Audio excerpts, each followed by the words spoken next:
All right, let's dive in. This time, you guys really threw us a curveball with excerpts from the entire book of Exodus, I mean. We're talking epic escapes, divine showdowns, a mysterious glowing face. It's a lot to unpack. It's a foundational text, really. Exodus lays the groundwork for so much of Western thought, law, morality, even the concept of chosen people. And it grapples with some pretty big questions about faith, power, and freedom. Okay, so paint us a picture. We're in ancient Egypt. Things are looking so great for the Israelites. New Pharaoh, no memory of Joseph, or that whole saving Egypt from famine thing. Right, so this Pharaoh sees the Israelites as a potential threat. I mean, they've become pretty numerous and prosperous. From a political standpoint, you can see his concern. A large, distinct population within your kingdom could become a liability, especially during wartime. So what's his solution? Enslavement, naturally. Forced labor, brutal treatment, the whole shebang. It's a dark chapter, and the text doesn't shy away from the suffering the Israelites endure. But in the midst of all this oppression, a hero emerges. And his name, Moses. It's more than just a name. In Hebrew, it echoes the idea of drawing out or pulling from the water. It's almost as if his destiny is woven into his very name, foreshadowing his role in leading the Israelites out of bondage. Okay, now this is where things get interesting. This guy, Moses, he isn't raised in some Israelite ghetto. He grows up in the Pharaoh's palace, surrounded by luxury, totally removed from the hardships his people are facing. Talk about a complicated upbringing. Oh, absolutely. It raises all sorts of questions about identity and loyalty. Imagine living that kind of double life. You're the adopted prince of Egypt, but you're also bound to a people suffering under your adoptive family's rule. That inner conflict comes to a head when Moses witnesses an Egyptian overseer brutally beating a Hebrew. He just can't stand by and watch. In a moment of rage, he kills the Egyptian. Now, he's not just a man of two worlds, he's a fugitive. Right, and that act of violence forces him to confront his true allegiance. He leaves behind the privilege, the life he's always known, and flees into the wilderness, and that wilderness experience becomes crucial to his transformation. So picture this. Moses tending sheep in Midian, miles from those Egyptian palaces. It's a far cry from the life he once knew. And then, in the middle of nowhere, a bush bursts into flames. Not your typical campfire, though, right? No, not at all. This is the burning bush, one of the most iconic scenes in all of Scripture. It's where Moses encounters God, or to use the Hebrew name, Yahweh, for the first time. And this name, Yahweh, it's not just some random label. It's packed with meaning, isn't it? Definitely. Yahweh is often interpreted as I am, W-H-O-I-M, a declaration of God's self-existence, his eternal nature. It sets him apart from those Egyptian gods who were bound to specific elements or concepts. Yahweh is the ultimate source of all being. So Yahweh speaks to Moses from this burning bush, gives him his mission. Go back to Egypt, face Pharaoh, demand the release of the Israelites. I don't know about you, but if I were Moses, I'd be having second thoughts. Oh, absolutely. And Moses does. He questions his ability, his speech, even his very identity. Who am I that I should go to Pharaoh, he asks. But Yahweh assures him, promises to equip him with the power and the words he needs. And that's when things get really interesting. Yahweh gives Moses some pretty impressive signs to back him up. Not just for Pharaoh, but for the Israelites themselves, who probably need a little convincing after generations of slavery. Right. The staff that turns into a snake, for instance. In Egyptian mythology, snakes are often associated with chaos and danger, but also with rebirth and renewal. Here, it represents Yahweh's control over even the most fearsome forces of nature. Then there's the hand that becomes leprous and is then healed. Stark reminder of God's power over life and death, disease and wholeness. These aren't just magic tricks. They're demonstrations of divine authority. Armed with these signs, Moses and his brother Aaron head back to Egypt. Talk about a tense family reunion. They stand before Pharaoh, deliver Yahweh's message, let my people go. Not surprisingly, Pharaoh isn't exactly thrilled. Well, Pharaoh's initial response is pure defiance. Who is this Yahweh to command him? He doesn't recognize Yahweh's authority. He's clinging to the familiar power structures of Egypt, where the Pharaoh is considered a god himself. And that's where the real drama begins. Pharaoh's refusal sets off a chain reaction that shakes Egypt to its core. Enter the plagues. Now, I know what you're thinking, frogs, locusts, boils. Isn't this all a bit, well, excessive? There's a deeper meaning here, though. Each plague is a targeted attack on an aspect of Egyptian life or religion. Think about it. The Nile turning to blood, a direct challenge to the god Hapi, who personified the river. Or the plague of frogs, a mockery of Hecate, the frog-headed goddess of fertility. So it's not just about causing chaos, it's a cosmic power struggle, right?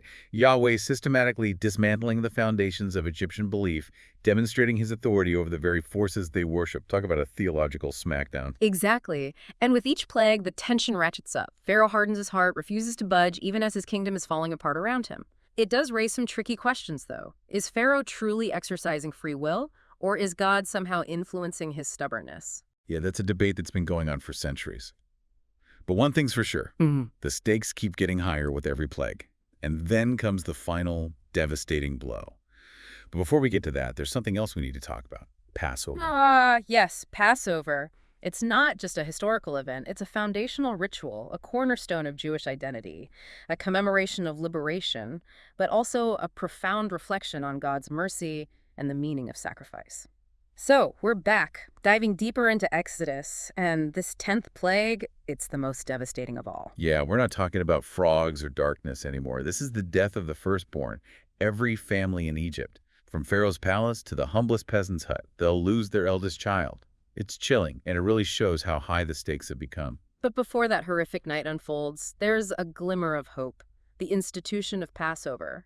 You see, Yahweh isn't just about wrath, he's also about protecting his people. He gives Moses specific instructions for a ritual that will spare the Israelites from this final plague. Right, each Israelite family is supposed to sacrifice a lamb and mark their doorposts with its blood. And when the angel of death sees that blood, it will pass over their homes, leaving the firstborn unharmed.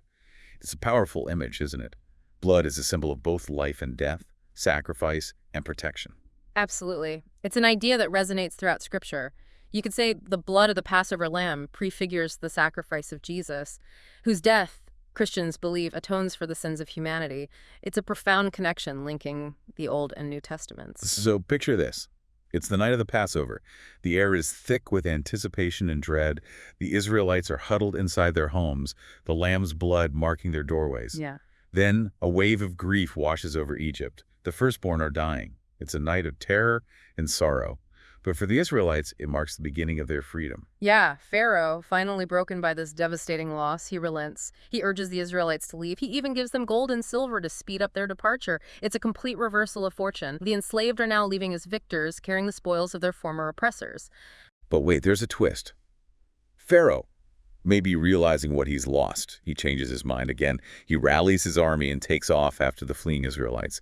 Talk about a case of buyer's remorse. It really speaks to Pharaoh's pride, his deep-seated pride, and his inability to let go of control. Even after witnessing the plagues, experiencing the death of his own firstborn, he's still driven by this desire to dominate. And now the Israelites are trapped between a rock and a hard place, literally. Pharaoh's army on one side, the Red Sea on the other. They're terrified, grumbling against Moses. Wasn't it better to serve the Egyptians than to die in the wilderness? They complain. This is a recurring theme in Exodus, isn't it? The Israelites get a taste of deliverance, but then they're hit with a new challenge and they're overcome with doubt and fear. They struggle to trust God's promises, even after witnessing his power firsthand. But just when all hope seems lost, Yahweh delivers, and he does it in spectacular fashion. He tells Moses to stretch out his hand over the sea. A powerful east wind splits the waters, a dry path right through the middle. The Israelites walk through on dry ground, escaping their pursuers. The parting of the Red Sea, it's the ultimate display of divine power, a moment that's captured the imagination for millennia. It's like a symbolic rebirth, a separation from the old life of slavery, and a passage into a new existence. But the story doesn't end there. The Egyptians, blinded by rage, maybe a little hubris too, they charge into the parted waters after the Israelites. And then the waters crash back together, drowning Pharaoh and his entire army. A decisive victory for the Israelites, and a total catastrophe for the Egyptians. The Red Sea crossing is a turning point, not just in the story of the Exodus, but in the history of Israel. It marks their break from Egypt, physically and symbolically. They've seen the awesome power of Yahweh. They've experienced his deliverance in a way they'll never forget. But freedom, as they're about to find out, it's not a destination, it's a journey. And the journey ahead is going to be tough, full of challenges, both external and internal. The wilderness is waiting.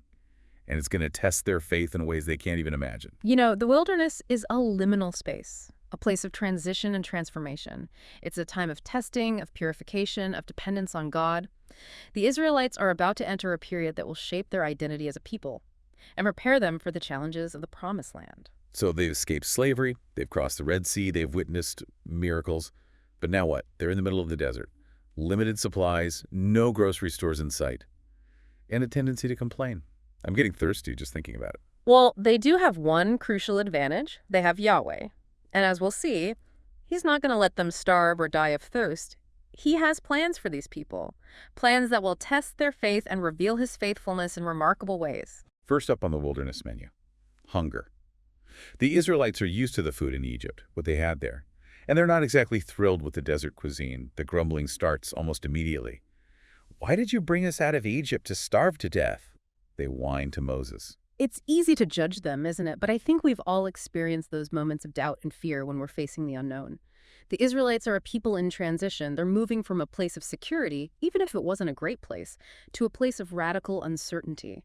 Their faith is shaky, their trust easily broken. But Yahweh, always patient and merciful, he responds to their cries. He rains down manna from heaven. This strange, flaky substance appears each morning, enough to sustain the entire nation. It's like a divine food delivery service. The manna is a powerful symbol of God's provision. It's a daily reminder that they're not alone in the wilderness, that Yahweh is with them, meeting their needs. But there's a catch.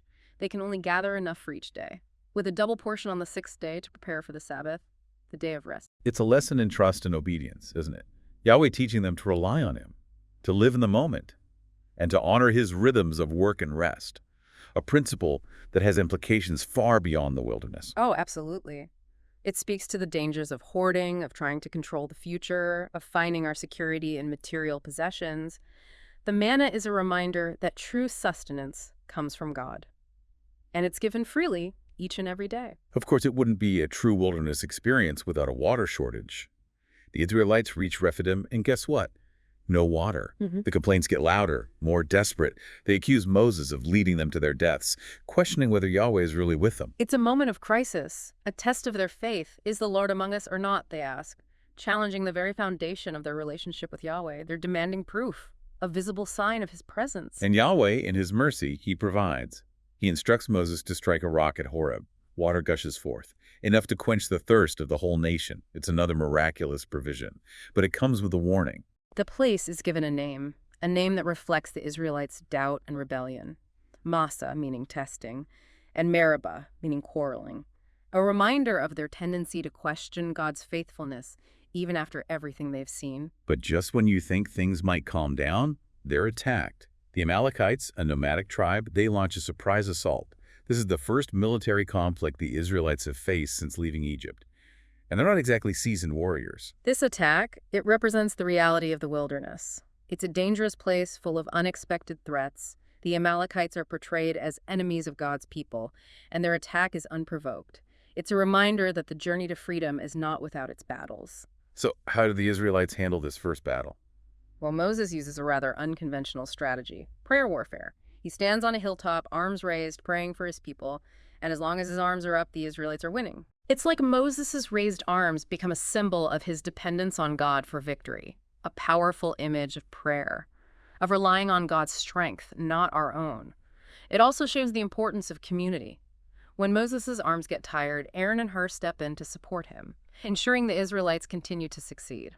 Beautiful picture of teamwork, shared responsibility, supporting each other when it's needed. The battle against the Amalekites is a victory, but it's also a reminder that the journey ahead is going to require resilience, faith, and a willingness to rely on God's strength. And speaking of strength, it's becoming clear that Moses can't do everything himself. He's exhausted from judging the entire nation, resolving disputes all day long. That's when his wise father-in-law Jethro steps in with some much-needed advice. Jethro watches Moses work, and he offers a brilliant suggestion: delegate. He tells Moses to appoint capable men to handle the smaller disputes, leaving Moses free to focus on the most important matters. It's a practical solution, but it also sets the stage for a more organized system of governance. This is a crucial step for Israel as a nation. It's a shift from a single leader doing everything to a more organized system with shared authority. It's a testament to Jethro's wisdom and his understanding of human limitations. It's a principle that applies beyond the Exodus story too, wouldn't you say? Delegation, shared responsibility, empowering others, essential elements of effective leadership anywhere. But the real drama is about to unfold. The Israelites have reached Mount Sinai, and things are about to get intense. This is a pivotal moment in Israel's history. They're going to receive the Ten Commandments, enter into a covenant with Yahweh, and really solidify their identity as his chosen people. The setting is dramatic. Thunder, lightning, a thick cloud covering the mountain, a trumpet blast that shakes the ground. It's a powerful display of God's presence, designed to inspire awe and fear. And the people are definitely freaked out. They beg Moses to be the go-between, afraid that if they hear God's voice directly, they'll die. I can't say I blame them. Standing at the foot of a mountain that's literally on fire. I'd be looking for a good hiding place too. I think their fear is understandable. It speaks to the vastness of God, the gap between humanity and the divine. The Israelites recognize their own limitations. They don't feel worthy to stand in the presence of a holy God. They need a mediator, someone to bridge the gap, to speak for them. So Moses goes up the mountain, shrouded in cloud and mystery, to receive God's law. What does he come back with? 2 stone tablets, inscribed with the Ten Commandments, the foundation of the moral and ethical code of the Israelite nation. These commandments, they're more than just rules. They're a blueprint for a just and righteous society. They cover everything. The worship of God, the sanctity of life, marriage, property. They emphasize the importance of relationships, both with God and with each other. But while Moses is up there getting the divine download, things go south back at camp. The Israelites, getting impatient, maybe a little nostalgic for the gods of Egypt, they decide to take matters into their own hands. This shows how fragile human faith can be. The Israelites, they've seen miracles, experienced God's deliverance, but they still struggle to fully trust him. They crave a visible representation of the divine, something they can see and touch. And that's when Aaron, pressured by the people, makes a disastrous decision. He melts down their gold jewelry and creates a golden calf. Can you believe it? A golden calf! It's like they took a giant step backward, right back to the idolatry of their former oppressors. It's a reminder that the journey from slavery to freedom isn't just physical, it's spiritual. True freedom requires an internal transformation, letting go of old ways of thinking and believing.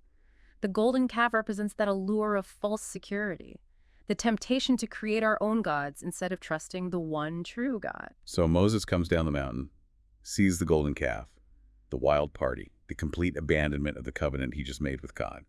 Let's just say he's not happy. In a moment of righteous anger, he throws down the stone tablets. They shatter at the foot of the mountain. Moses' reaction makes sense, and it's symbolic too. The shattered tablets represent the broken covenant, the fractured relationship between God and his people. It's a moment of profound disappointment and judgment.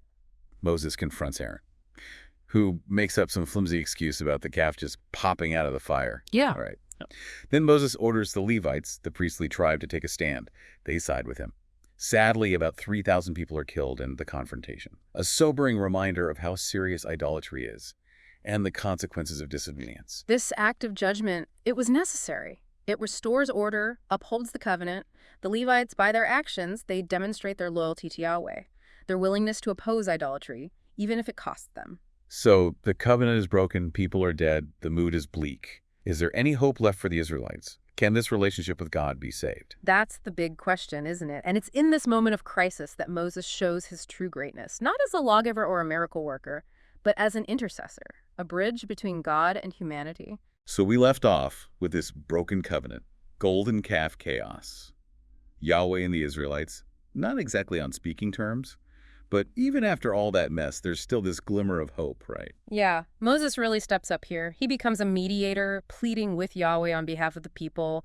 He admits they messed up. They have this tendency to stray. But he also reminds Yahweh of his promises, his commitment to this new nation. It's like he's saying, hey, remember that whole chosen people thing? If you ditch them now, it's going to make you look bad. Bold move, but it works. It does.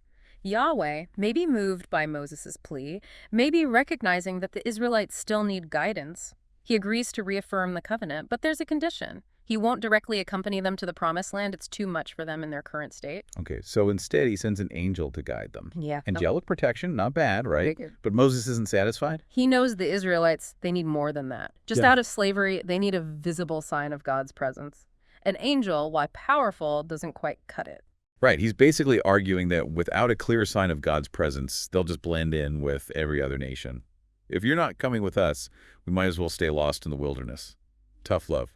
It is. He understands the Israelites' needs. They need reassurance, a constant reminder that they're not alone.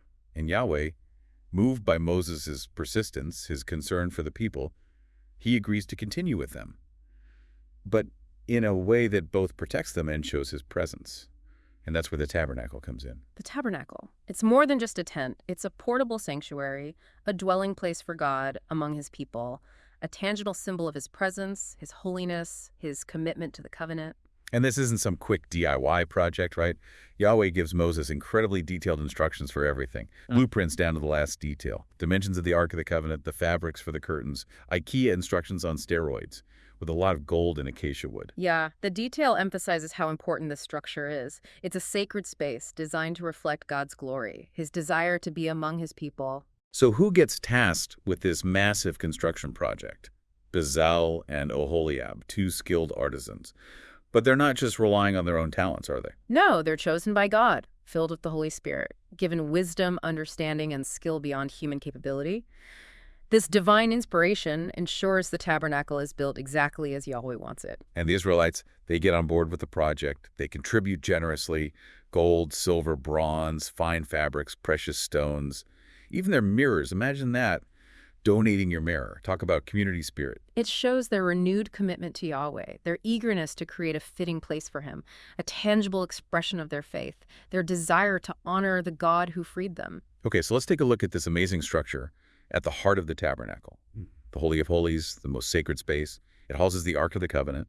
Inside the Ark, the two stone tablets of the Ten Commandments representing God's covenant with Israel. The Ark symbolizes God's presence and authority. And on top of it, the mercy seat, a solid gold lid, representing God's throne and his mercy. A powerful image showing the dual nature of God, just and compassionate. But here's the thing. Only the high priest, once a year on the Day of Atonement, could enter the Holy of Holies. Talk about an exclusive VIP area. That restriction emphasizes God's holiness, the need for someone to mediate between humanity and the divine. It highlights the role of the priest, bridging that gap, interceding for the people. Then there's the holy place outside the Holy of Holies. Yeah. It contains a golden lampstand, a table for the bread of the presence, and an altar for incense. Each element has a symbolic meaning, right? Of course. The lampstand represents God's light, dispelling darkness.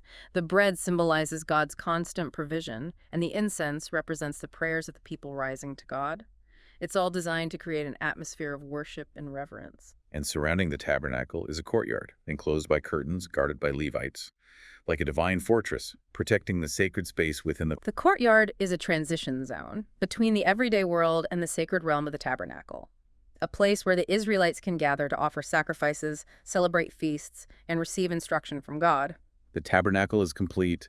The artisans have done an amazing job. The Israelites must be holding their breath, waiting to see if Yahweh approves. What happens next? Moses assembles the tabernacle according to the instructions, anoints it with holy oil, consecrates it, and then, in a moment of breathtaking wonder, the cloud of God's presence descends, filling the tabernacle. Wow, a powerful visual, a tangible sign of God's acceptance, his dwelling among his people.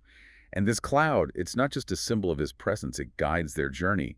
By day, a pillar of cloud leading the way. By night, a pillar of fire illuminating the path, like a divine GPS. That imagery of light and fire is powerful. It evokes God's glory, his protection, his guidance, a constant reminder that Yahweh is with them, leading them towards the promised land. We've covered a lot of ground in this deep dive, from slavery to freedom, doubt to faith, rebellion to reconciliation, and finally, the creation of a dwelling place for God among his people. A story full of twists and turns, dramatic escapes, divine showdowns, profound lessons about us and the nature of God. Exodus really lays the foundation for so much.